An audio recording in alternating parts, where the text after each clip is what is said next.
పార్టీలో ఉన్న బయట నలుగురు ఫ్రెండ్స్ కలిసిన ముఖ్యంగా అబ్బాయిలనే మాట ఓ పెగ్గేద్దామని.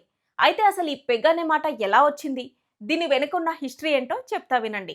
Welcome to Mamata Reddy talks. ఇంకా ఛానల్ సబ్స్క్రైబ్ చేసుకోకపోతే వెంటనే సబ్స్క్రైబ్ చేసుకోండి. అప్పట్లో యూరోప్లో పాలు, నీళ్లు, ఆయిల్ ఏదైనా లిక్విడ్ ఐటమ్స్ కొలవడానికి ఒక స్టాండర్డ్ కొలత ఉండేది. ఆ కొలత పేరే పెగల్.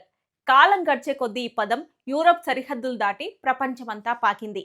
ఆ తర్వాత ఈ పదం ఇండియా, నేపాల్ లాంటి దేశాలకు కూడా చేరుకుంది.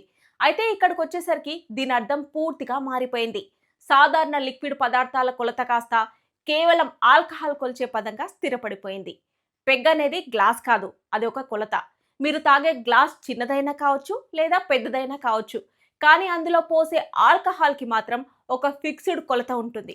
అందుకే గ్లాస్ సైజుతో సంబంధం లేకుండా మనం ఒక పెగ్, రెండు పెగ్లు అని పిలుస్తూ ఉంటాం. సో చూశారు కదా, మనం రోజు వాడే చిన్న పదాల వెనుక ఎంత హిస్టరీ దాగుందో. ఇన్ఫర్మేషన్ మీకు నచ్చినట్లయితే లైక్ చేయండి, షేర్ చేయండి. ఛానల్ను సబ్స్క్రైబ్ చేయడం మర్చిపోకండి. Thanks for watching.